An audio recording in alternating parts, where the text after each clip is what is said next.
The Appalachian hills of 1874 were a landscape carved by time and isolation, where the forests pressed close to the small, scattered communities, and the roads were little more than trails between log cabins and fields.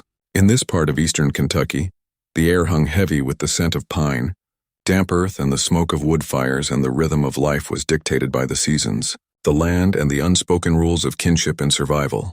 Among these hills, the Hill family farm occupied a narrow ridge, overlooking a hollow where the fog lingered long after sunrise, clinging to the trees like a shroud.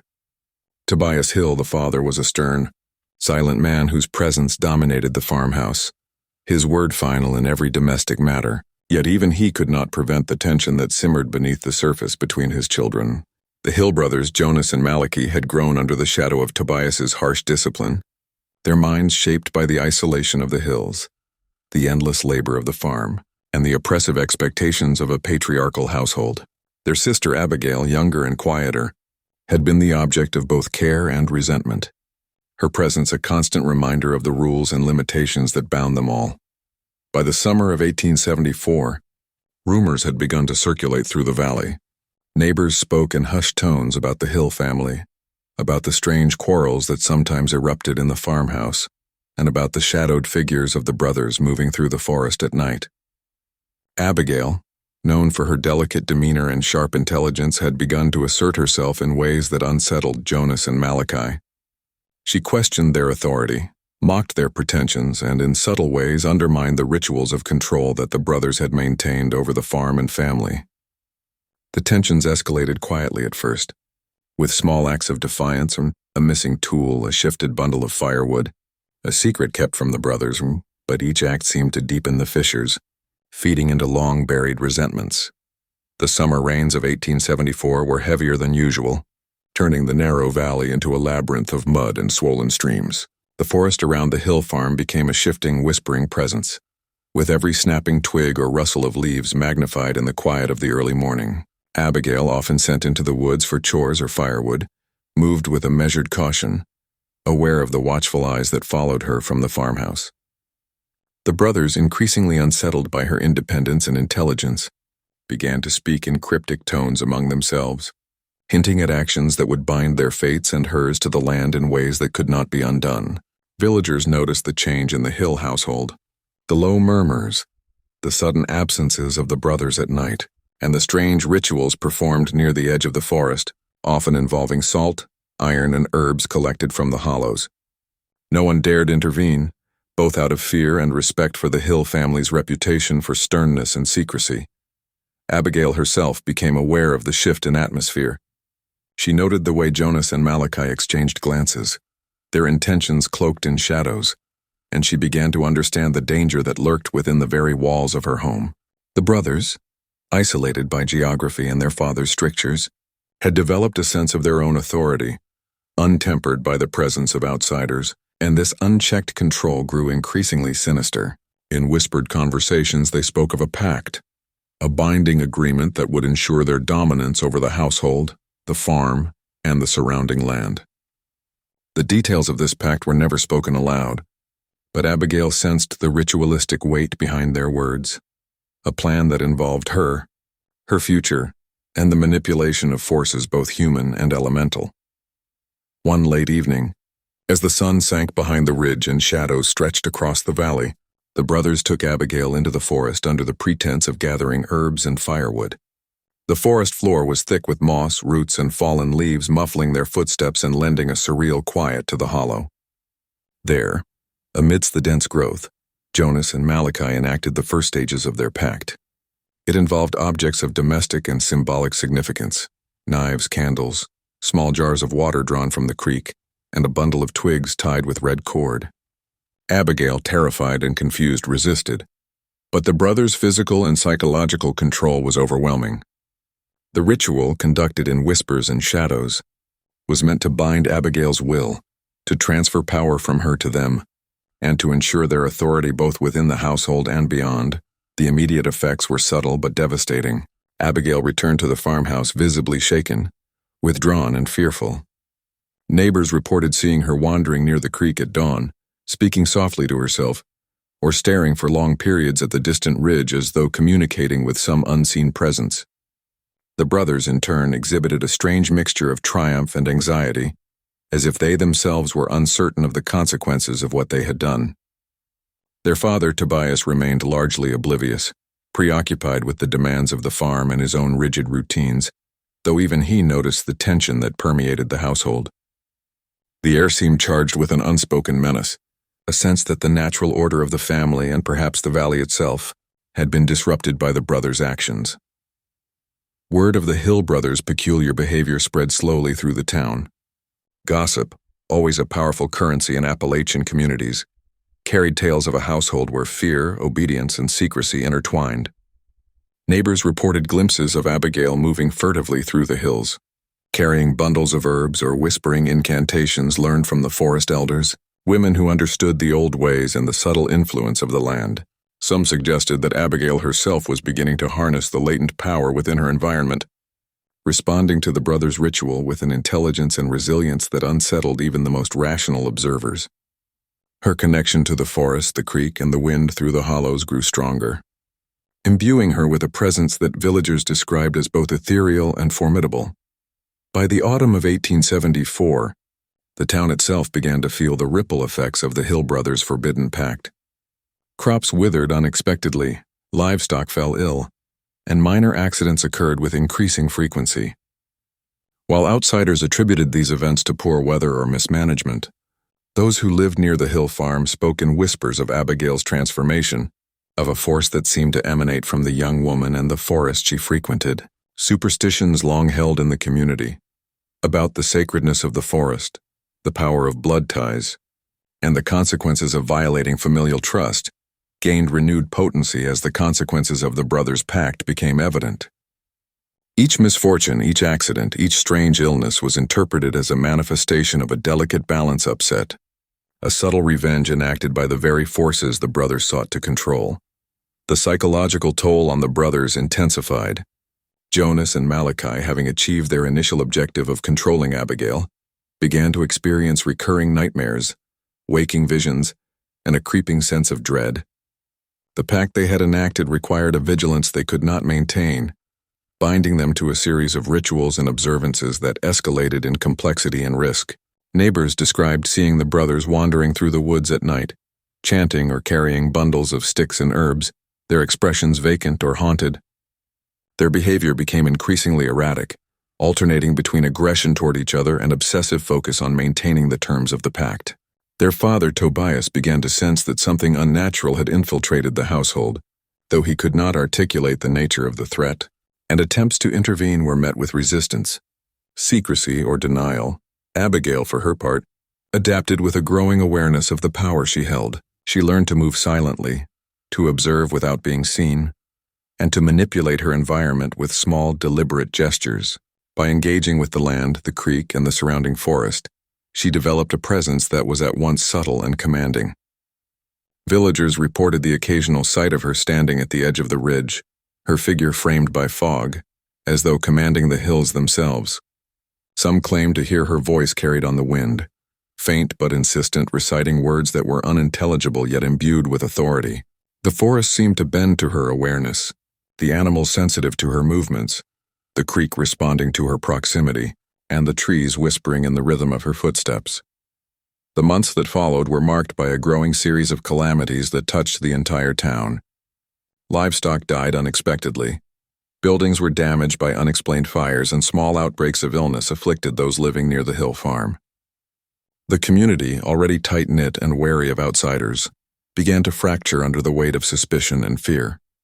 Some attributed the events to divine punishment for the brothers' actions, while others suspected Abigail's intervention, though the young woman remained largely unseen. The valley itself, once a quiet backdrop to everyday life, became a character in its own right, a force that responded to human action and intention in ways that defied conventional understanding.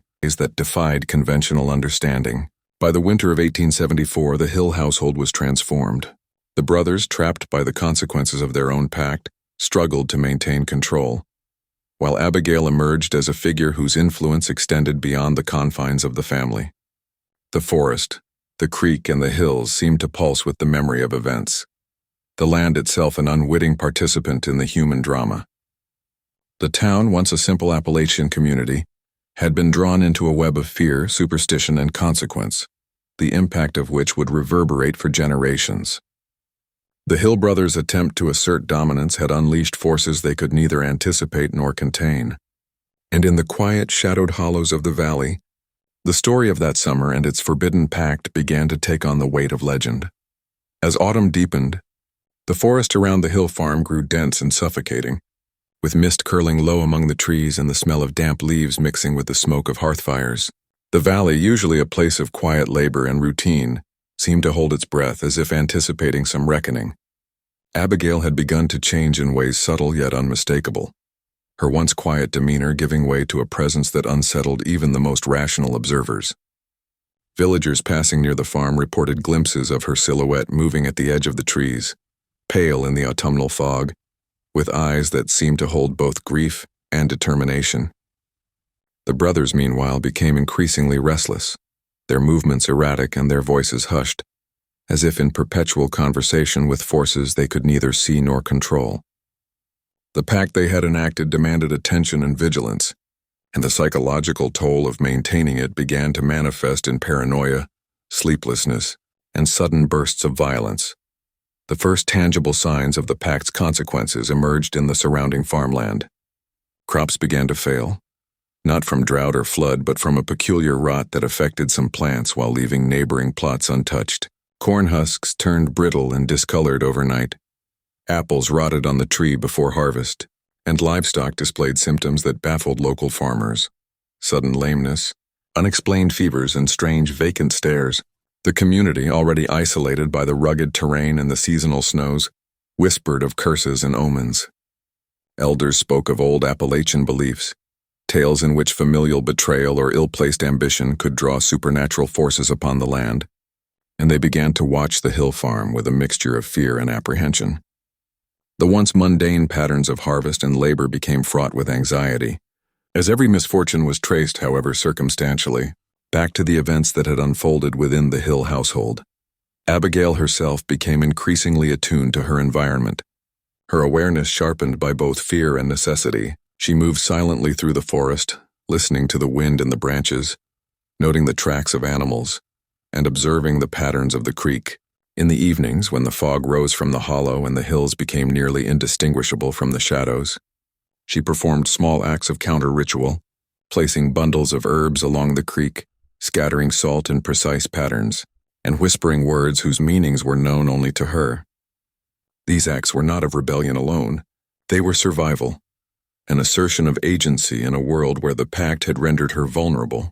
Villagers began to notice a change in the hollow itself. The mist thickened at certain points. The creek seemed to shimmer with an unnatural light and faint. Rhythmic sounds emanated from the forest as though the trees themselves were moving in response. The brothers' behavior continued to spiral. Jonas, the older, became aggressive, prone to fits of rage that he directed at both Malachi and the livestock. He would disappear for hours into the forest, returning with twigs, bones, and small objects wrapped in cloth, his hands stained in ways he could not fully explain. Malachi, more introspective yet equally disturbed, began to display symptoms of what villagers described as madness: vacant stares, muttered incantations, and sudden collapses into sleep at odd hours. Both were haunted by the awareness that their actions had unleashed something larger than themselves, a force that no ritual could fully contain.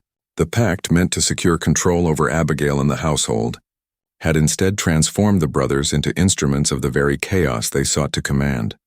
Reports from the surrounding community grew more urgent. Livestock died in herds, barns collapsed under unexplained structural failures, and water sources grew murky and bitter. Villagers, once skeptical, began attributing these events to the Hill brothers' actions, interpreting Abigail's visible change as evidence of her connection to forces beyond human comprehension. Some believed she had become a conduit for retribution, her presence in the forest a warning, while others saw her as a figure of sympathy and fear, caught between her brother's cruelty and the natural forces the pact had disturbed. Church sermons began to reference the dangers of familial sin and secrecy, warning congregants that the hidden malice of the household could bring ruin upon an entire community. By late November, The town's sense of security had eroded entirely. Accidents and misfortunes became commonplace. Children fell ill with unexplained fevers. A barn caught fire under circumstances no one could explain, and the roadways leading to the Hill farm became treacherous, as if the landscape itself had grown hostile. The Hill brothers' obsession with maintaining the Pact prevented them from engaging with the wider community, leaving the town to grapple with a growing pattern of misfortune, with little explanation or means of recourse. Abigail, however, moved in silence, observing the chaos while learning to channel the subtle power that seemed to rise from the forest, the creek, and the hills themselves. Her transformation was gradual but unmistakable, a melding of observation, fear, and ingenuity that allowed her to navigate the world her brothers had made dangerous. The forest, always a character in the unfolding drama, seemed to respond to human emotion and intent. Trees groaned as though alive, roots shifted beneath the soil, and the creek occasionally ran with a reddish hue after heavy rains. Villagers spoke of seeing shadows that did not correspond to any figure, of hearing the faint sound of grinding or whispering in the still hours before dawn, and of inexplicable chills that descended in the heart of the valley. The landscape itself had become a mirror of the family's inner turmoil, reflecting both the brothers' ambition and Abigail's awakening. Each report reinforced the sense that the events surrounding the Hill household were not contained within the home, but extended across the valley, entwining the community, the environment, and human consciousness in a subtle yet undeniable pattern. As the winter approached, Abigail began to assert her agency more openly. Small acts of defiance, previously muted, grew more deliberate. She disrupted the brothers' rituals, moved objects they had left in precise arrangements, and began to leave her own marks on the forest floor. Bundles of herbs tied in patterns, small stones stacked in circles, and lines of chalk along tree trunks and rocks. The environment responded with heightened intensity. The creek swelled, frost patterns on leaves appeared in unnatural shapes, and the fog that clung to the valley seemed to thicken around her, isolating her from human observation while amplifying the perception of her presence. Villagers began speaking of Abigail not as a passive victim, but as a figure of emerging power, someone who had absorbed the lessons of her environment and turned them into a shield and a tool. The brothers, sensing the shift, became increasingly desperate. Their pact, initially intended to dominate and control, now seemed to bind them to forces beyond their understanding. Jonah attempted to enforce strict boundaries, patrolling the forest at night and issuing threats meant to contain Abigail, while Malachi oscillated between compliance with Jonas and clandestine attempts to disrupt her growing influence. These efforts failed, often in small yet telling ways. A fire set to intimidate would sputter and die. A bundle of objects intended for ritual would vanish or be rearranged. And both brothers experienced recurring dreams in which Abigail appeared not as a sibling, but as a commanding, almost spectral figure. Their psychology deteriorated in tandem with the town's growing unease, creating a feedback loop of fear, superstition, and escalating instability. By December, the cumulative effect of the Pact and the forest response had made the Hill farm and the surrounding valley nearly uninhabitable. Snow fell early and heavily, covering the hills and hollow in a silent, oppressive white. Paths that once provided access to neighbors and markets became impassable, isolating the Hill family and heightening the sense of foreboding. Villagers reported seeing red stains along the snow in patterns that defied explanation, as though some remnant of the Pact or the brothers' actions had seeped into the land itself. The combination of weather, isolation, and the brothers' erratic behavior intensified the perception that the family and their environment had become a single, ominous entity, capable of influencing the town in ways that defied ordinary understanding. Even as the physical effects became more apparent, the psychological and social consequences spread throughout the community. Fear of association with the Hill family led some neighbors to withdraw, abandoning shared labor arrangements or avoiding communal gatherings. Gossip intensified, mixing observation with rumor, and the story of the Pact took on mythic proportions. Children were warned to avoid the forest and the ridge, to heed the subtle power of Abigail and the restless, increasingly unhinged brothers. Clergy, once peripheral observers, delivered urgent sermons about the dangers of hidden sin, familial betrayal, and the consequences of disrupting natural or divine order. In effect, the actions of the Hill brothers had set into motion a cascade of events that touched every facet of community life, turning what had been a private domestic conflict into a collective crisis. Abigail's growing mastery over her circumstances was both subtle and profound. She understood the forest, the creek, and the hills in ways her brothers did not, perceiving patterns of movement, weather, and animal behavior as signals. She could anticipate Jonas's anger, Malachi's indecision, and the shifts in the town's perception. Her actions became measured, deliberate, and increasingly independent, reflecting a keen understanding of both human psychology and the landscape's latent power. Villagers observing from a distance described her as a figure of uncanny knowledge, someone who seemed in dialogue with the forest itself, and whose presence, though largely unseen, was felt as a tangible force. As the first snows settled and the valley grew quiet under their weight, the consequences of the Hill brothers' pact had become fully visible. Abigail had transformed from a passive participant into a force capable of shaping events in the town and the forest. The brothers, trapped by their own actions, were increasingly incapable of controlling either her or the environment they had sought to manipulate. The valley itself seemed to reflect the tension, with the snow and fog acting as both barrier and amplifier, rendering the land a living archive of human ambition, fear, and consequence. The town, watching from the periphery, was forced to reckon with the reality that the actions of a single family, motivated by jealousy, fear, and desire for control, could ripple outward, affecting the natural world and every life in the hollow and beyond. Winter in the Appalachian hills deepened, and with it, the sense of dread that had taken root in the hollow where the Hill family lived. Snow fell thick and unrelenting, blanketing the forest and the ridge in a muted white that made every sound sharper, every movement more conspicuous. The village at the valley's edge, usually bustling with the rhythm of everyday labor, now moved in cautious whispered patterns, aware that the Hill household loomed beyond sight like a specter over their lives. Reports of strange occurrences, previously limited to rumor and anecdote, began to coalesce into tangible evidence of disruption. Livestock found dead, barns collapsing, and unusual discoloration of water sources now painted a picture that neighbors could no longer ignore.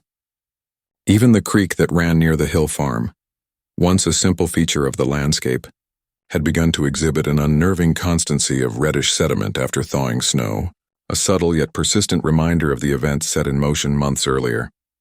Abigail had come into her own as winter progressed.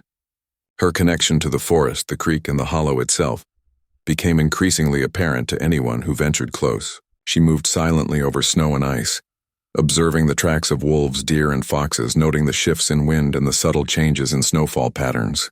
The villagers who caught glimpses of her described a figure almost spectral, emerging from mist and frost, her presence commanding attention even at a distance. She had learned the habits of the natural world with precision, and more importantly, she had begun to manipulate those patterns to her advantage. Where once she had been constrained by the brothers' rituals and threats, she now responded to their control with a quiet, deliberate resistance, using her understanding of the land to anticipate and counteract their movements. Jonas and Malachi, meanwhile, had descended further into their own obsession and fear. Jonas became increasingly violent, striking at livestock or the forest itself in fits of frustration. Malachi, prone to long silent stares, wandered through snow-laden paths as if lost to reality, murmuring incantations and carrying bundles of sticks, roots, and iron. Their pact, intended to bind Abigail and secure dominance, had instead bound them to the consequences of their own making.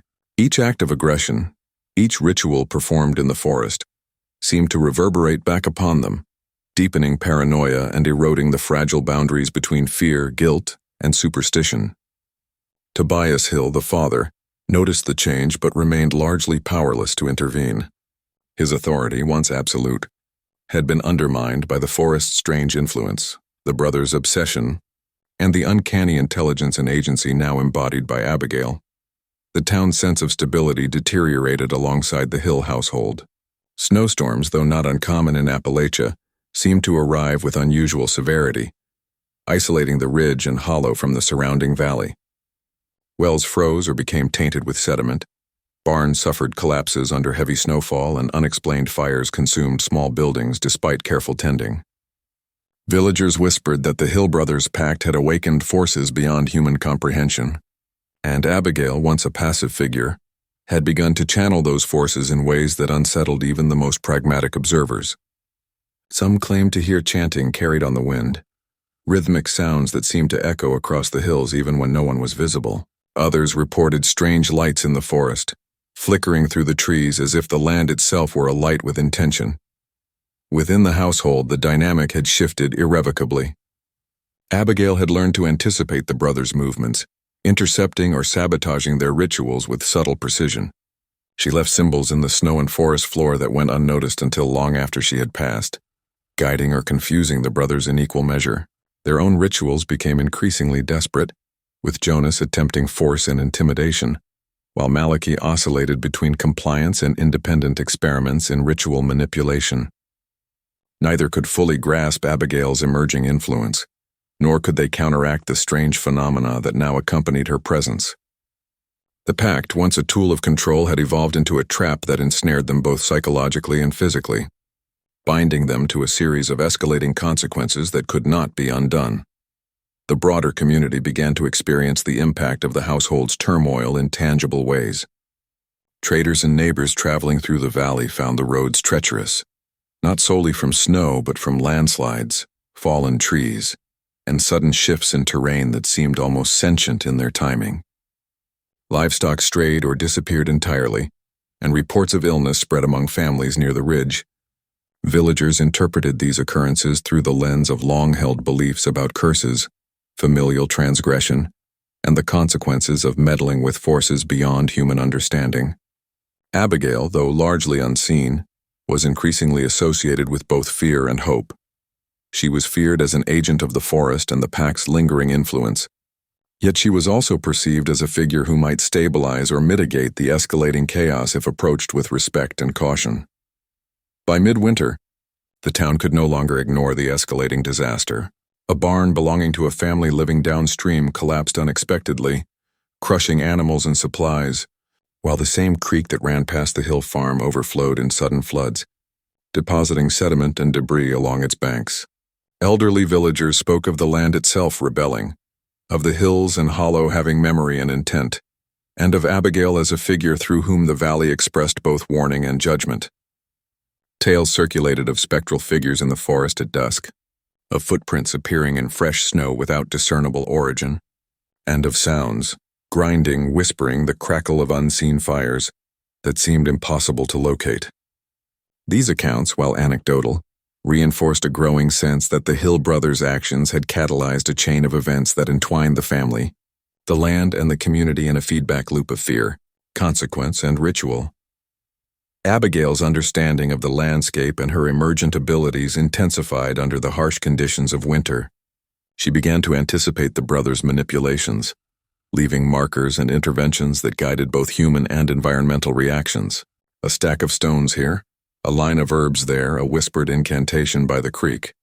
Each act, though subtle, had measurable consequences. Snow patterns shifted unexpectedly along her chosen paths. Small animals altered their routes, and the red-tinged creek water, previously observed only occasionally, now appeared more frequently after snowmelt, as if responding to her presence. Villagers began interpreting these signs as evidence of Abigail's growing control over both the natural and social environment, recognizing that the power once wielded exclusively by the Hill brothers was now being mirrored and perhaps surpassed by their sister. The brothers' descent into paranoia accelerated in tandem with Abigail's growing agency. Jonas, in particular, began to display obsessive behaviors, walking the ridge at night, checking and rechecking ritual sites, and confronting shadows as if they were tangible threats. Malachi's condition deteriorated further. He spoke incoherently to the forest, carried objects in ritualized sequences that were opaque even to Jonas, and suffered long bouts of sleeplessness and tremors. Their psychological deterioration became a spectacle, observable from the village and interpreted as both warning and confirmation of the old tales about familial transgression. Tobias Hill, constrained by age, fatigue, and the limitations of his authority, could only witness the unraveling of the household he had tried to control, his silence both a symptom and cause of the event's escalation. The town itself began to fracture socially and economically. Families living near the hill farm withdrew from shared labor and trade arrangements, fearful of being implicated in the household's misfortunes. The local church, long a stabilizing institution, struggled to maintain authority, delivering sermons emphasizing caution, obedience, and divine punishment for hidden sin. Children were warned to avoid the forest entirely, and many began to recount tales of spectral figures, eerie lights, and whispered sounds, further embedding the Hill family's drama into the community's collective consciousness. The valley, once a quiet background to daily life, had become a stage upon which human transgression, supernatural suspicion, and environmental response played out in increasingly intertwined and uncontrollable ways. Abigail's role as an active agent became increasingly clear as winter deepened. She no longer moved purely defensively. She shaped the environment to her advantage. Paths through the forest were subtly redirected, snowdrifts manipulated by natural observation, and the creek guided in ways that protected her while complicating the brothers' attempts to exert control.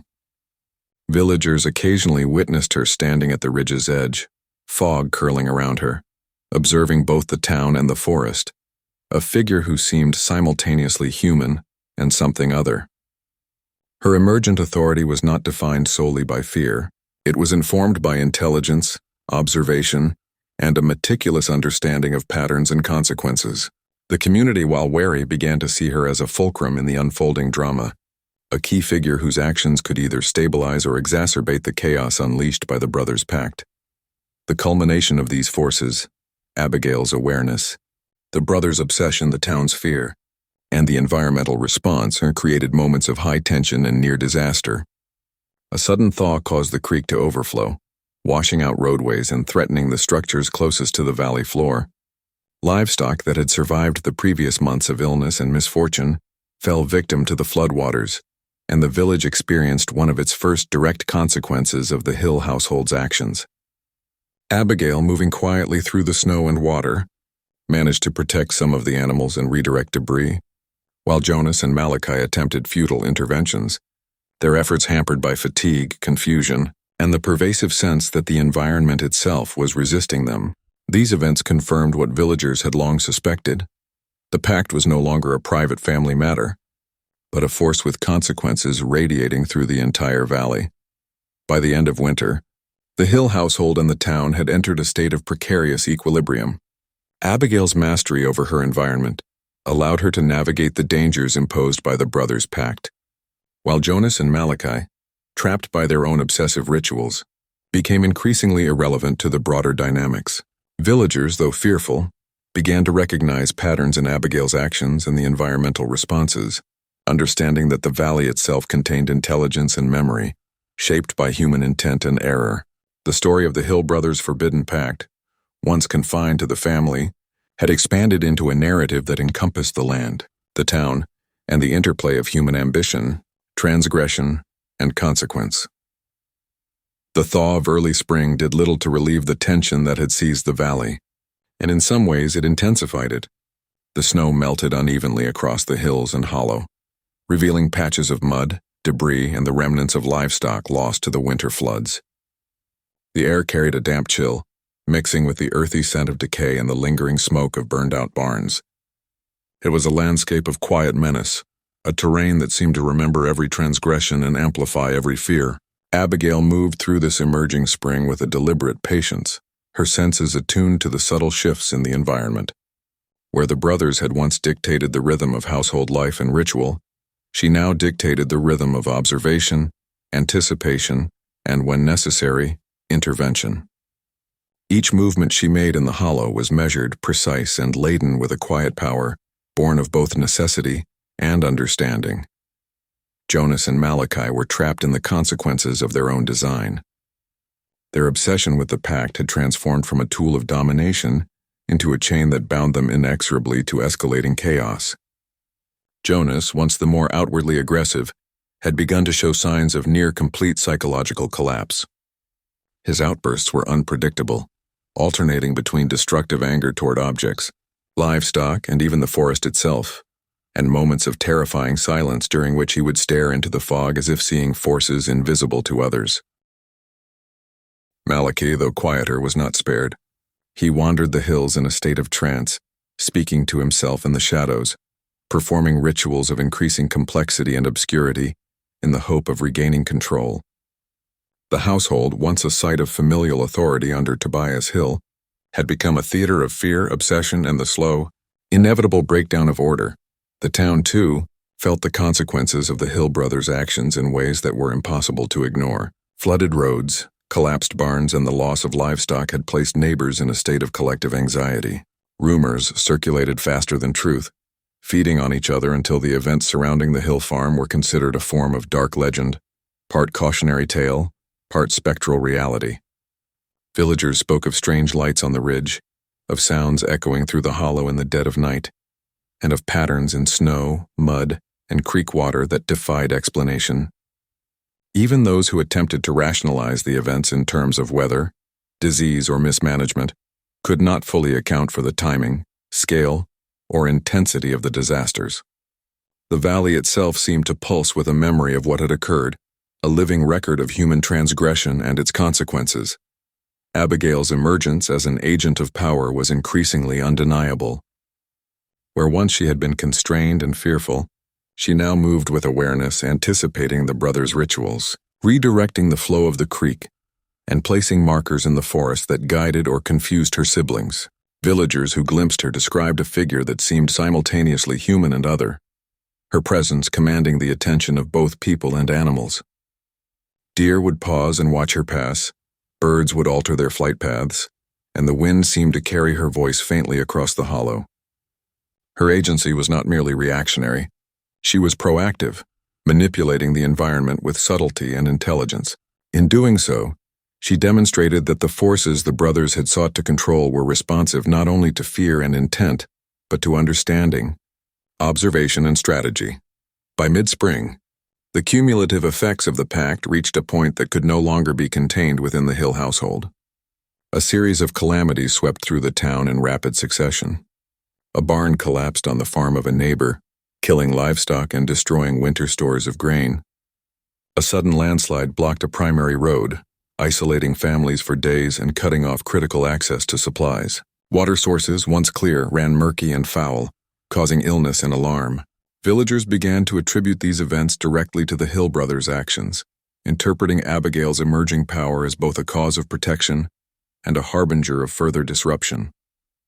Superstition and fear intertwined with observable facts, creating an environment in which reality and interpretation were inseparable, and the very act of living near the Hill farm became a measure of courage or folly. Within the household, the struggle between Abigail and her brothers escalated to near physical confrontation. Jonas attempted to enforce his authority through intimidation, his voice echoing in the empty spaces of the farmhouse and forest, but his efforts were increasingly ineffective. Malachi, caught between compliance and despair, vacillated, sometimes attempting to replicate rituals that Abigail had already subverted, only to find that his actions produced unexpected and often dangerous consequences. The pact, which had been intended to solidify the brothers' control over the household, had instead become a force that defied their understanding, binding them to patterns of chaos, fear, and escalating consequence. Each failed ritual, each unanticipated outcome, reinforced their sense of helplessness, and the psychological weight of the winter's events left them increasingly isolated from one another and the world beyond the ridge. Abigail's transformation was not without cost. The energy required to navigate the forest, manipulate the environment, and anticipate her brother's actions demanded both physical endurance and emotional resilience. She endured isolation, hunger, and exposure to harsh weather. Yet these hardships honed her perception and intuition. Villagers observed her at a distance, often interpreting her movements as supernatural, though they could not deny the practical effect of her actions in mitigating disaster. She became a figure through which both the town and the environment responded, a linchpin in a web of human and natural consequences that had grown far beyond the original intentions of the brothers' pact. The land itself seemed to mirror the household's turmoil. Trees groaned and shifted in ways that suggested memory, roots heaved beneath soil disturbed by winter floods, and the creek, once a simple feature of the hollow, became a conduit for subtle messages carrying sediment, color, and debris that reflected human action. Abigail, attuned to these patterns, was able to use the land as both a shield and an instrument of influence, creating barriers, redirecting water and signaling changes in rhythm that would affect both human and animal movement. The brothers, by contrast, could not read the land with equal acuity, and their rituals increasingly produced unintended consequences, including minor injuries, property damage, and psychological strain. The town, now fully aware of the scope of the unfolding crisis, took cautious steps to protect themselves. Families fortified their barns and dwellings, stocked additional provisions, and avoided travel near the hill farm or through the hollow. Children were warned repeatedly to remain inside, and religious leaders emphasized obedience, divine oversight, and the dangers of familial transgression. Despite these precautions, accidents and misfortunes continued. Livestock fell ill, structures collapsed, and minor injuries became common. The valley, once a backdrop to ordinary life, had become an active participant in the drama, shaping outcomes in ways that reflected both human action and the lingering effects of the forbidden pact. Abigail's increasing mastery over the environment began to reveal itself in moments of profound clarity. She learned to anticipate shifts in weather, to predict animal behavior, and to navigate the forest in ways that maximized both safety and influence. Where the brothers had relied on ritual, superstition, and brute force, Abigail relied on observation, strategy, and adaptability. Her interventions were subtle, redirecting a creek's flow to prevent further flooding, rearranging markers to confuse her brothers, or leaving objects in patterns that guided or warned both animals and humans. Villagers occasionally glimpsed these acts, interpreting them as signs of supernatural control, though in reality they were the product of keen understanding and intentional action. By late spring, the consequences of the pact reached their most dramatic expression. A sudden storm, compounded by the already unstable soil and terrain, caused a landslide that swept down the ridge and into the valley below. The floodwaters carried debris, livestock, and human habitations into chaos. Families were forced to evacuate. Roads were rendered impassable, and the town faced a crisis of survival. Abigail, moving with foresight and determination, was able to guide some animals and mitigate damage, while Jonas and Malachi, unprepared and psychologically fractured, struggled to intervene. Their power, once absolute within the household, had been eclipsed by the very forces they sought to control and the emerging intelligence and agency of their sister. The event marked a turning point.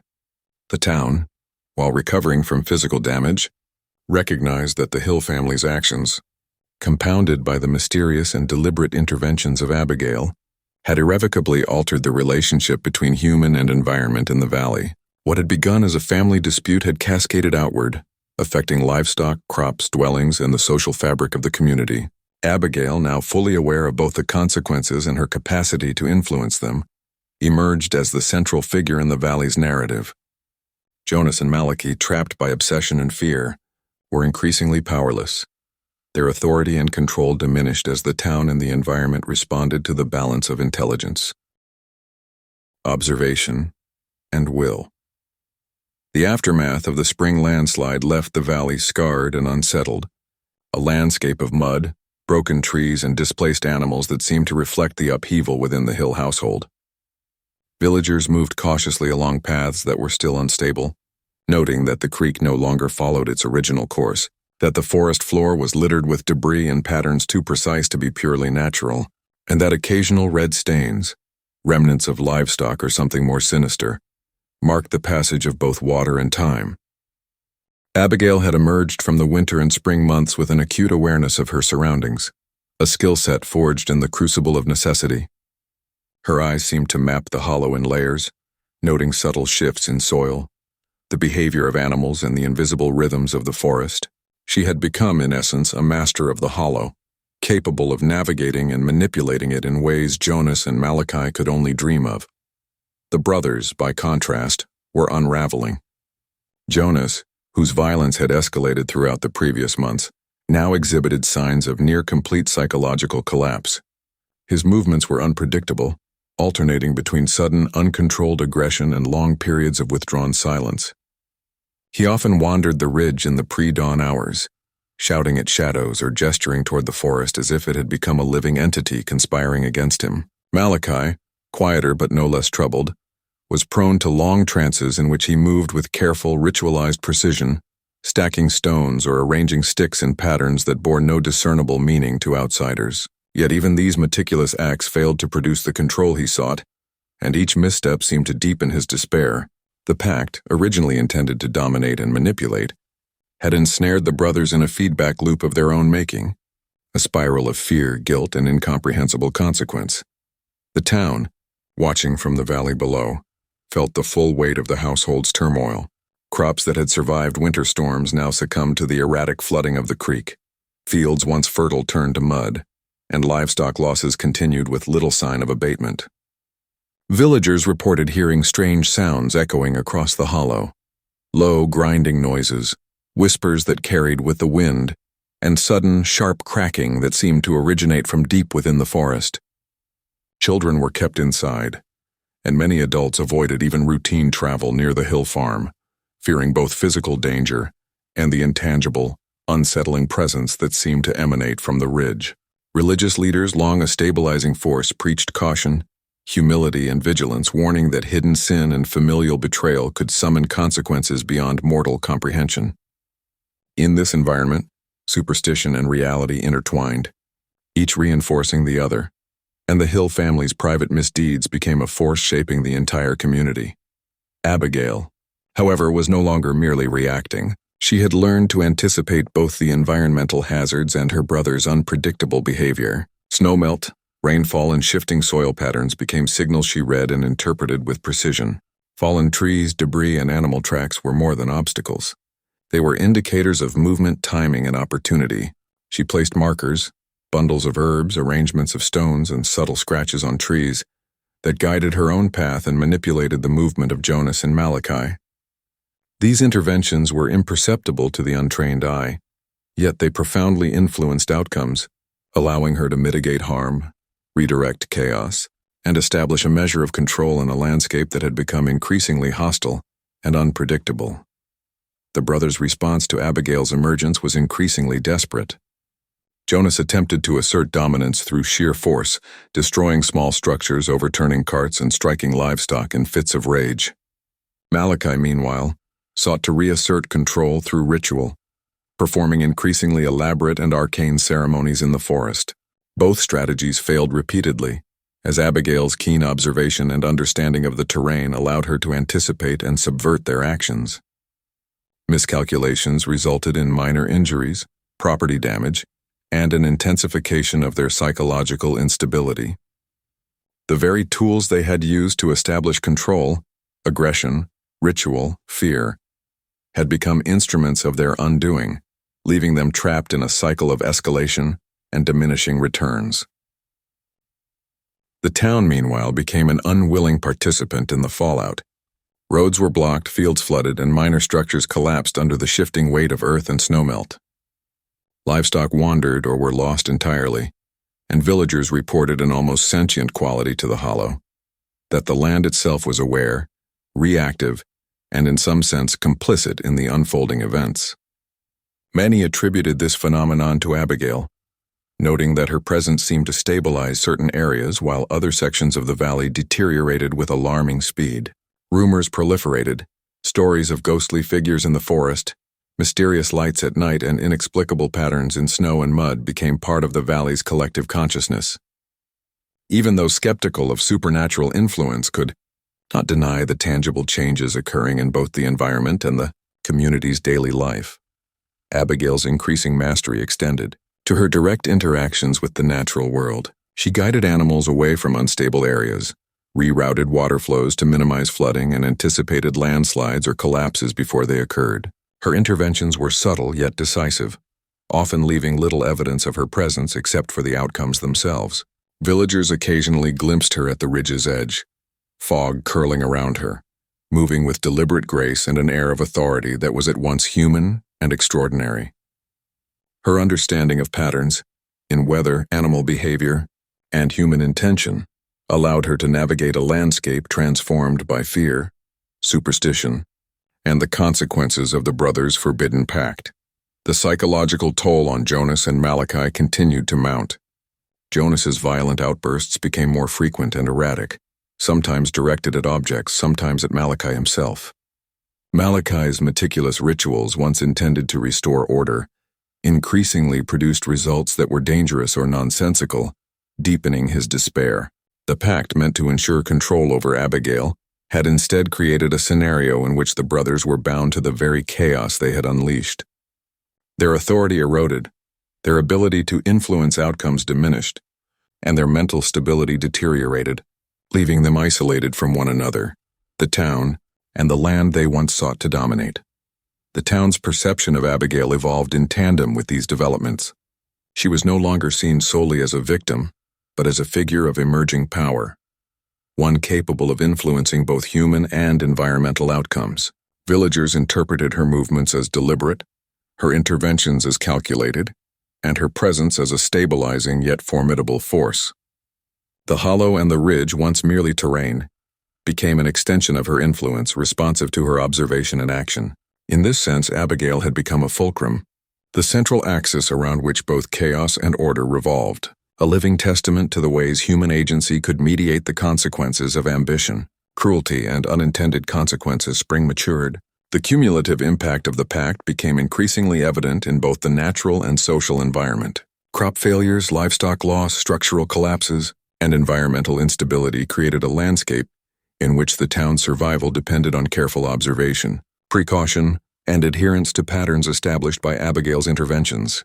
Villagers moved with heightened awareness, avoiding certain paths, reinforcing structures and altering routines based on perceived signals from the forest, creek, and ridge. The Hill household, while isolated, had become a force with effects rippling through the valley, demonstrating that the consequences of familial action, particularly transgression and betrayal, could extend far beyond the boundaries of the home. Abigail's growing understanding of the environment and the brothers' limitations allowed her to anticipate and mitigate further disasters. She moved silently through the forest, her knowledge of snowmelt, soil stability, and water flow enabling her to protect vulnerable areas of the valley. Markers left in the snow, arrangements of stones, and patterns of herbs acted as both practical and symbolic tools, guiding outcomes in subtle but measurable ways. Even as Jonas and Malachi attempted to reassert control through aggression and ritual, their efforts were repeatedly thwarted by her foresight and strategy. The dynamics of power had shifted, the brothers' authority diminished, and Abigail emerged as the central agent capable of navigating and influencing the hollow, the ridge, and the broader valley. By the end of spring, the Hill household and the surrounding town had entered a tense equilibrium. The brothers were trapped by their own obsession, powerless to undo the consequences of their pact or to counteract Abigail's agency. Abigail, though cautious, had assumed a form of mastery over the environment and the family dynamic, balancing intervention with observation and subtly guiding the valley toward stability where possible. The town, while still wary and constrained by fear and superstition, began to recognize the patterns of control, adaptation, and survival emerging from Abigail's actions. The events set in motion by the brothers' transgression had irrevocably altered both the human and natural landscape, creating a story in which the consequences of familial betrayal, ambition, and forbidden pacts could no longer be contained within a single household or even a single valley. Summer approached the Appalachian hills with an intensity that made the valley beneath the hill farm seem both alive and watchful. The trees, fully leafed, cast shifting shadows across the forest floor, creating patterns that could disorient even the most familiar traveler. The creek, swollen from spring thaws, carved new paths through the hollow, its waters carrying remnants of winter disaster, silt, displaced roots, and the occasional fragment of human or animal habitation. Villagers, still wary from the preceding months, moved cautiously, learning to read the subtle signs that Abigail left behind, whether a carefully placed marker or a shift in animal activity. Each small observation was a lesson in survival, a guide to navigating a landscape that had been irrevocably altered by the Hill brothers' forbidden pact in the chain of consequences it unleashed. Abigail's mastery of the ridge and hollow had grown with the passing seasons. No longer simply reacting to the brothers' obsession, she anticipated it, shaping her movements and interventions with precision. She guided animals away from the unstable floodplains, directed water flows to minimize damage to neighboring properties, and left markers in snow, mud, and stone that both warned and misled Jonas and Malachi. Each action was deliberate, each observation a tool to ensure her safety and the fragile stability of the surrounding town. Her awareness extended beyond the immediate physical environment to encompass timing, human behavior, and even the psychological state of her brothers. Where once the Pact had been a weapon against her, it now became a trap from which Jonas and Malachi could not escape, ensnaring them in a cycle of escalating fear, obsession, and environmental feedback. The brothers' decline continued in dramatic fashion. Jonas's violence, once intermittent, had become constant. He struck at livestock, trees, and even the forest floor, as if his rage could shape reality itself. Malachi, while quieter, was no less consumed. His rituals became ever more elaborate and disconnected from practical effect, involving intricate patterns of sticks, herbs, and iron, conducted at odd hours and in increasingly dangerous locations along the ridge. Both were caught in a feedback loop. Every action intended to reassert control produced unintended consequences, further destabilizing the valley and their own mental states. Their father, Tobias Hill, increasingly frail and silent, could only observe, powerless to intervene as the household unraveled around him. The family dynamic had inverted. The siblings who had once wielded dominance were now ensnared by the very forces they sought to command.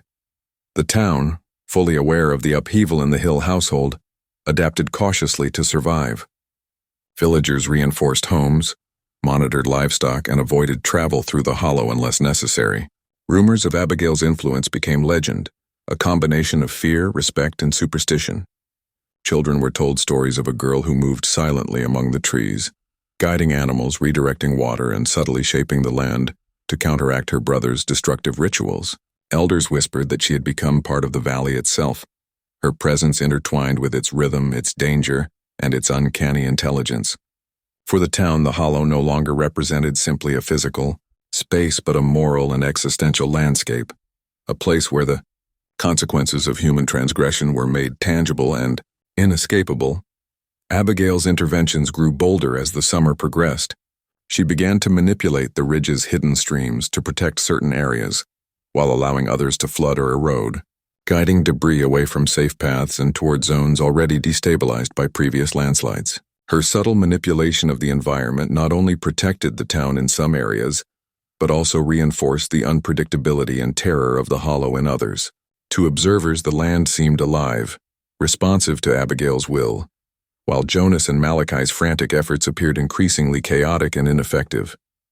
Villagers aware of these changes began to interpret Abigail's actions as a form of justice, balancing the destructive influence of the brothers' pact with a carefully measured restoration of order. The psychological disintegration of the Hill brothers reached its peak as summer's heat pressed upon the valley. Jonas became unpredictable, wandering the ridge at odd hours, sometimes shouting at shadows, sometimes collapsing in exhaustion under trees, unable to reconcile the consequences of his own actions with the ongoing disasters.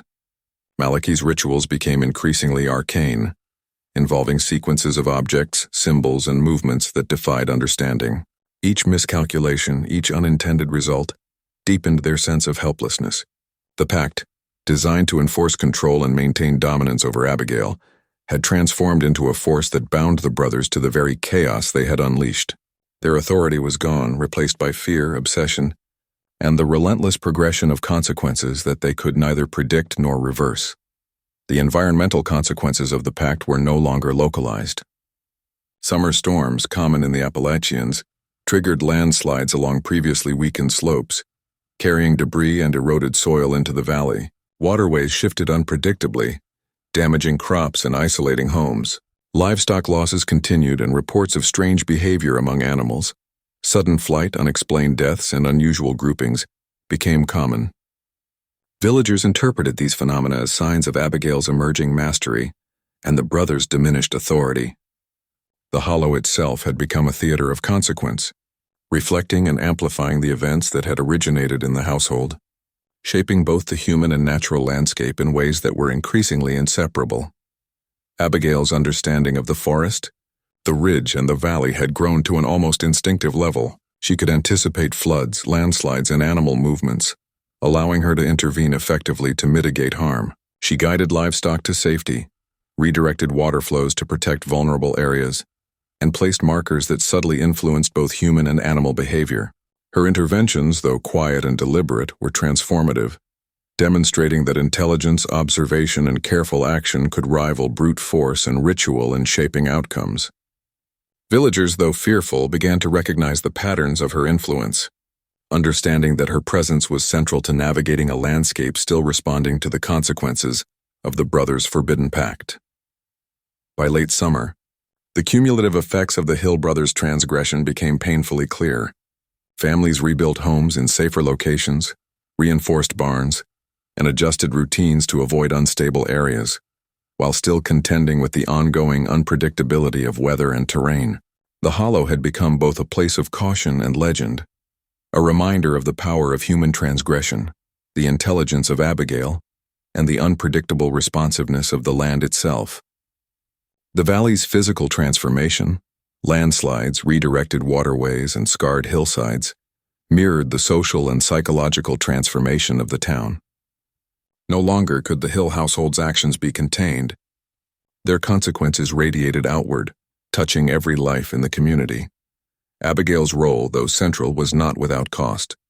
The energy required to navigate the hazardous terrain, anticipate her brother's movements, and manipulate environmental factors took a toll on her physical and emotional well-being. Hunger, exposure, and isolation were constant companions, yet these hardships honed her perception and reinforced her resilience. The forest, the ridge, and the valley became extensions of her agency, responsive to her actions, and increasingly recognized by the villagers as both a tool and a symbol of the balance she maintained between human desire, natural consequence, and the destructive legacy of the Hill brothers' pact. The brothers' authority was effectively nullified. Jonas, driven by fear and aggression, wandered the ridge in a near-constant state of agitation, while Malachi's obsession with ritual produced diminishing results and escalating danger. Tobias Hill, weakened by age and circumstance, could do nothing to restore order. The household, once a site of male authority and fear, had become a theater in which the consequences of ambition, cruelty, and forbidden knowledge played out with relentless intensity. Abigail, through careful observation, strategy, and intimate understanding of both the natural and human environment, had assumed a role of control and mediation, balancing destruction with subtle restoration, and asserting agency in ways her brothers could neither predict nor counter. The valley itself seemed to acknowledge this shift in power. Trees, water, and soil responded to Abigail's interventions, while Jonas and Malachi's destructive attempts were increasingly neutralized or redirected by the landscape.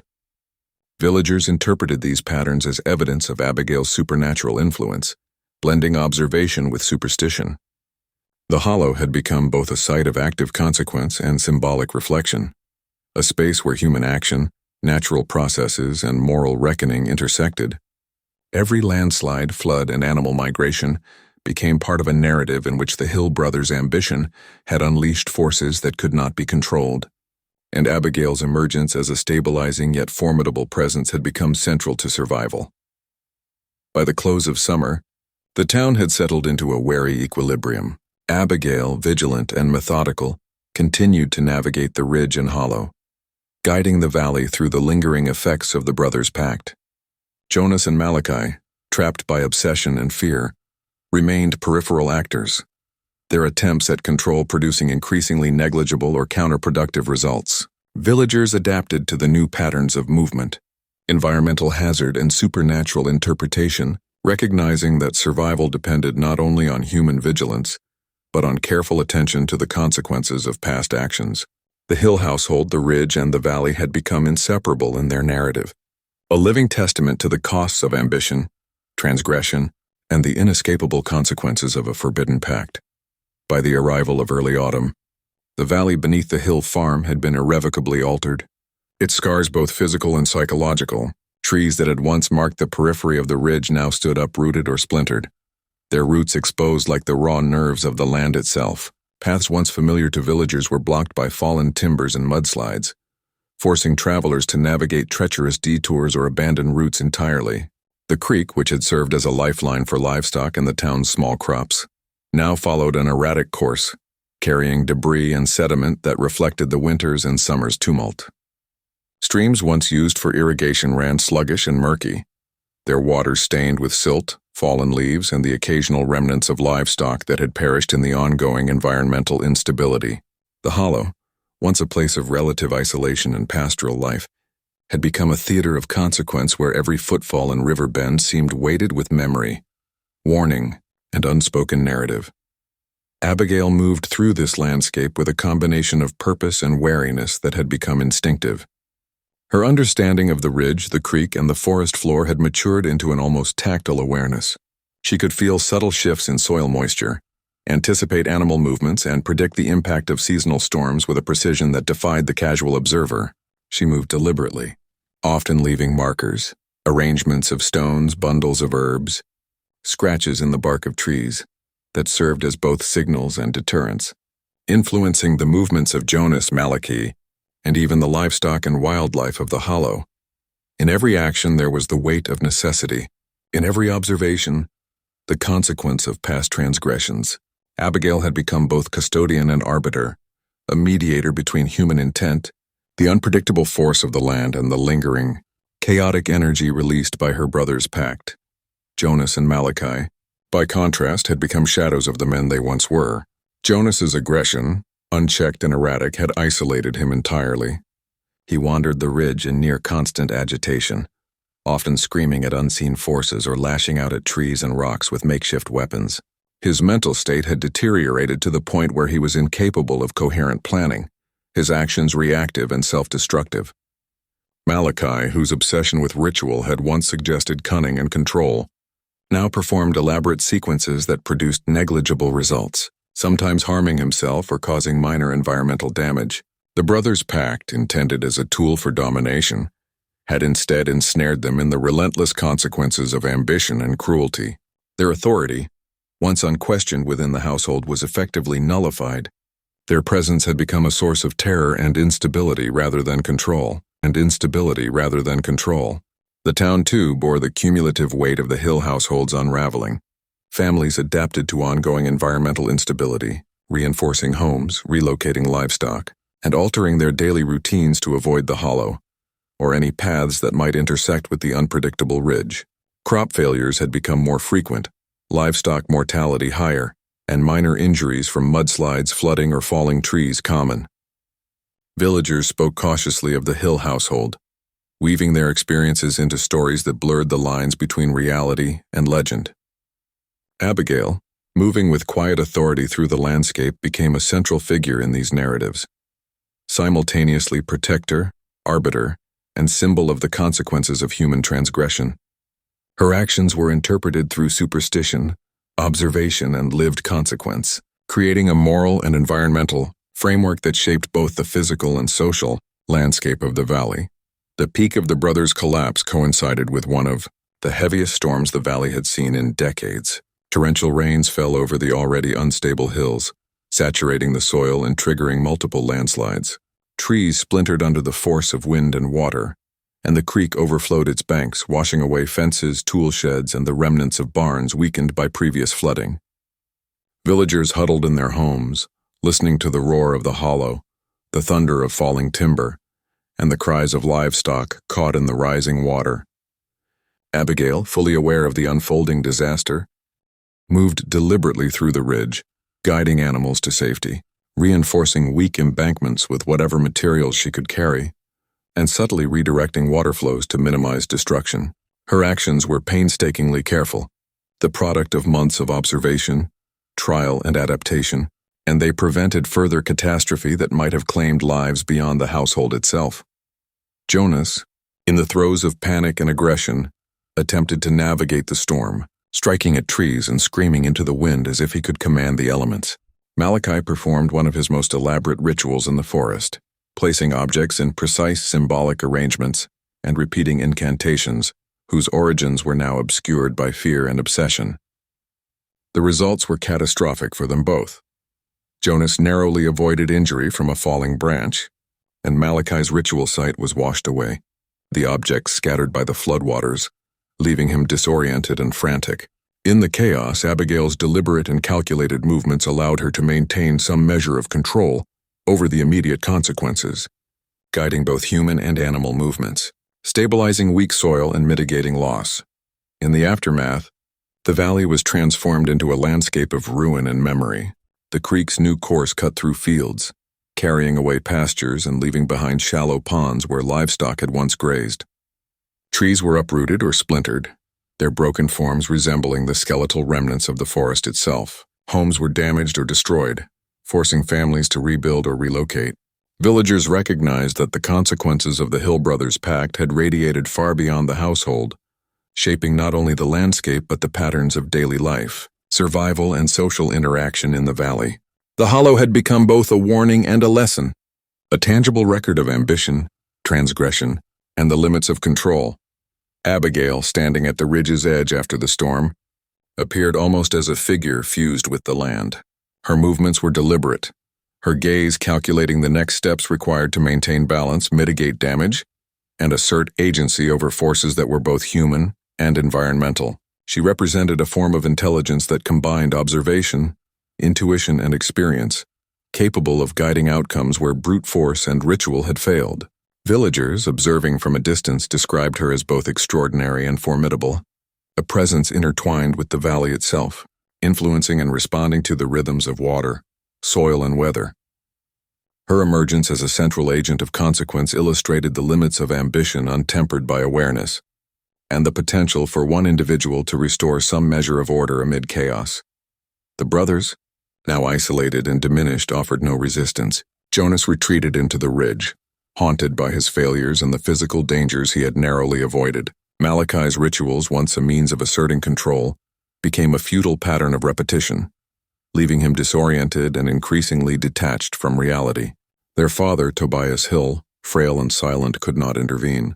The household had become a microcosm of the valley's larger transformation, reflecting the consequences of ambition, obsession, and the violation of social and familial bonds. The pact that had been their tool of dominance had transformed into a mechanism of self-destruction, leaving them powerless, fractured, and beholden to forces, both natural and human, beyond their comprehension or control. The town, witnessing these events unfold, began to integrate the lessons into its cultural memory. Families reinforced structures, relocated livestock, and avoided the hollow, creating patterns of behavior shaped by both superstition and pragmatic observation. Stories of Abigail's intervention, her calculated guidance, and the destructive consequences of the Hill brothers' pact were told and retold, blending historical fact with moral narrative. Children learned to respect the hollow, not only as a place of potential danger but as a site of consequence where human action had tangible impact. Villagers came to understand that survival in the valley required not just vigilance, but awareness of cause and effect, a recognition of the interplay between human intent, natural forces, and the consequences of transgression. Abigail's presence remained central to this balance. Though she moved quietly and deliberately, her influence was profound, shaping outcomes both immediate and long-term. She continued to monitor the ridge, redirecting water flows, guiding livestock, and subtly signaling danger or opportunity to those who observed carefully. Her agency had emerged not from ritual or brute force but from acute perception, experience, and an understanding of consequence. In this way, she became a figure both human and symbolic, the agent through whom the valley responded, the arbiter of the legacy of the Hill brothers' forbidden pact. As autumn deepened, the valley settled into a fragile equilibrium. The physical scars remained: altered creek beds, uprooted trees, collapsed structures. Yet the patterns of human adaptation and vigilance allowed the town to continue. Abigail's role, though largely invisible, was central to this stabilization.